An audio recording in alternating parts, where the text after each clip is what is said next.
تو معلوم یہ ہوا کہ جیب خرچ ہونے کے باوجود بھی اس پر قربانی شرعاً لازم نہیں ہے۔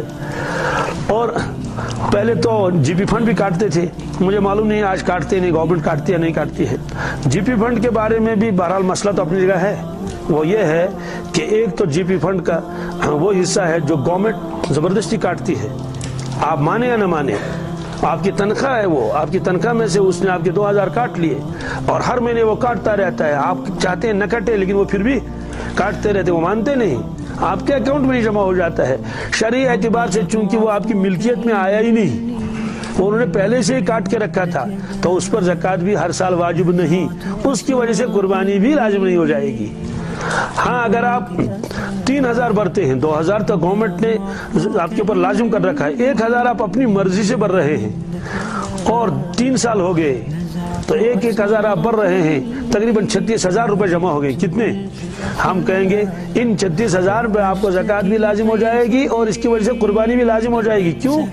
یہ تو آپ کی امانت آپ نے اس کے پاس رکھی ہے، چاہے آپ نے بینک میں رکھی ہو، زید بکر عمر کے پاس رکھی ہو یا گورنمنٹ کے پاس رکھی ہو، اس لیے وہ تمہاری رقم اپنی تھی، آپ مالک ہونے کے باوجود اپنے اختیار سے اس کو وہاں رکھ رہے ہیں، تو اس کی وجہ سے قربانی لازم ہو جائے گی۔ تو جوائنٹ فیملی میں یہی ہے کہ اگر بچے بالغ ہیں پھر بھی ان کے اوپر قربانی لازم نہیں، مالکان حقوق نہیں، لیکن جس دن والد صاحب کا انتقال ہو جائے، کیا چاہے ابھی بھی جوائنٹ فیملی ہے اور انہوں نے ایک کو بتایا بھائی یہ تو خاندار ہے، کیا ہے یہ وہ خاندار، ان کے خاندان کریں حوالہ امسی، تو جس دن والد صاحب کا انتقال ہو جائے گا اسی دن سے وہ سارے صاحب نصاب بن گئے اور مالک بن گئے، اگرچہ بھی پراپرٹی تقسیم نہیں ہوئی، ان پر قربانی لازم ہے۔ اگر ہم تقسیم کریں گے، اس کے بھی 24,500 آ گئے، اس کے بھی اس کے بھی اس کے بھی اس کے بھی، مثلا والد صاحب کا انتقال ہوگا، 1.5 لاکھ روپے جمع تھا، 1.5 لاکھ روپے اس وقت تک والد صاحب کا تھا، لیکن جب والد صاحب کا انتقال ہوا، ابھی دفن بھی نہیں ہوا، تو وہ فطری طور پر ان کے اولاد کی طرف منتقل ہو گئی، چاہے ابھی آپ نے ہاتھ میں نہ لیا ہو ایسی ساری جائیداد۔ اس پر ایک مسئلہ بھی ہے، وہ مسئلہ میں نے شاید آپ کو پہلے بھی بتایا تھا، ایک بہت بڑے عالم تھے، بزرگ تھے، ان کے پاس ایک خاتون آئی مسئلہ پوچھنے کے لیے۔ کیا مسئلہ اس نے پوچھا؟ مسئلہ اس نے یہ معلوم کیا کہ حضرت میرے شوہر تیز مزاج ہیں، ایک مرتبہ اس سے لڑائی ہوئی تھی تو میں تو اس نے قسم کھائی اگر تم اپنے باپ کے گھر گئی تو تجھے طلاق ہے، تجھے یہ یو پی والے کہتے ہیں باپ کے گھر، یہ ان کی زبان ہے، ہمارے یہاں کہتے ہیں مالو نگر کیسے، کیا کیسے تو باپ کے گھر۔ اب میں باپ کے گھر گئی نہیں، سال ہو گئے، والد بیمار بھی ہو گئے، تب بھی نہیں گئی کیونکہ وہ سمجھدار تھی، لیکن اب والد کا انتقال ہو گیا ہے، اب میں سوچتی ہوں کیا کروں، جاؤں یا نہ جاؤں، نہ جاؤں تو اس کے بغیر بھی چارہ نہیں، جانا بھی توڑے پڑے گا۔ تو اس بزرگ کے پاس آئی، عالم بھی تھے، انہوں نے کہا بیٹی یہ طلاق معلق ہے، طلاق تو پڑ جائے گی، طلاق تو پڑ جائے گی، اس لیے کہ آپ نہیں جا سکتی۔ تو وہاں بیٹھے ہوئے تھے انہی کے شاگرد، جن کے انہیں حضرت کی، شاید حضرت شاہ عبدالعزیز محدث دہلوی تھے یا کون، اس لیے میں نے ان کا نام نہیں لیا، تو جو شاگرد تھے ان کا نام تو معلوم ہے، حضرت مولانا قاضی ثناء اللہ پانی پتی، کیا یہ پانی پتی ہے، بات سمجھے، ایک امرتسری الگ ہے، یہ قاضی ہے، قاضی ثناء اللہ پانی پتی رحمۃ اللہ، یہ بہت اونچے درجے کے بزرگ بھی تھے اور بہت زبردست بڑے عالم تھے۔ ان کی تفسیر مظہری، کیا ہے مظہری ہے ان کی، تو انہوں نے اپنے استاد سے کہا بہت ادب کے ساتھ، بڑے احترام کے ساتھ اور بہت ہی انکساری اور عاجزی کے الفاظ کے ساتھ کہا حضرت مجھے اجازت ہے کیا میں اس کے سوال کا جواب دے دوں اگر آپ کی اجازت ہو؟ حضرت تو جواب دے چکے تھے، حضرت نے فرمایا کہ ہاں آپ کو بھی اجازت ہے۔ حضرت سمجھ گئے کہ یہ بھی یہی کہے گا اور ذرا میری بات کو مضبوط بنائے گا، اس کی تائید کرے گا، تو حضرت نے عورت سے کہا کہ آپ اگر جاؤ گی طلاق نہیں پڑے گی، کیا اگر آپ جاؤ گی طلاق نہیں پڑے گی؟ اب حضرت کے سامنے حضرت فرماتے ہیں طلاق پڑ جائے گی اور حضرت فرماتے ہیں طلاق نہیں پڑے گی، اس پر اس بزرگ نے فرمایا کہ قاضی صاحب طلاق نہیں پڑے گی، یہ تو کوئی ایسا مسئلہ تو ہے ہی نہیں کہ جو سمجھ میں نہ آ رہا، تو عربی اول کا لڑکا بھی حل کرے گا، طلاق معلق ہے، اگر تم باپ کے گھر گئی تو تمہارے اوپر طلاق ہے۔ تو حضرت نے عرض کیا حضرت جب تک باپ زندہ تھا تو وہ باپ کا گھر تھا، جب آپ کا انتقال ہو گیا وہ باپ کا گھر نہ رہا، وہ بھائیوں کے گھر ہوا. اگر یہ اب جائے گی باپ کے گھر جائے گی نہیں، اس لیے کہ اس کا انتقال ہوا. انتقال کے بعد ساری ملکیت ختم ہو جاتی ہے. تو آپ کو معلوم ہے اس بزرگ نے کیا کیا؟ انہیں کہ کھڑے ہو جاؤ. کیا؟ اور اس کی پیشانی پر بوسہ دیا. کیا دے دیا؟ کہا تم وقت کے امام بیہقی ہو. کیا ہو؟ تم وقت کے امام بیہقی ہو. تو معلوم یہ ہوا کہ جب تک آدمی زندہ ہے، چاہے وہ بے ہوش پڑا ہوا کیوں نہ ہو، کوما میں کیوں نہ ہو، لیکن جب تک وہ زندہ ہے، لوگ کہتے ہیں بھی زندہ ہے، تب تک ساری جائیداد اسی کی مانی جائے گی. لیکن جس آن اور جس وقت اس کی جان نکل جائے گی تو وہ کسی چیز کا مالک نہیں رہے گا. اسی لیے حضرت نبی اکرم صلی اللہ علیہ وسلم نے فرمایا کہ لوگوں اپنی زندگی میں کچھ کر لو. کیا؟ اپنی زندگی میں کچھ. تو مرنے کے بعد آدمی کہے گا میں وہ کروں گا یہ کروں گا، تو مرنے کے بعد تو کچھ بھی نہیں کر پائے گا. وہ تو ساری جائیداد جو بھی تھی سب تو وارثین کے حق میں ہو گئی. ایسے کہتا ہے کہ اب یہ کروں گا یہ کروں گا، اس کو یہ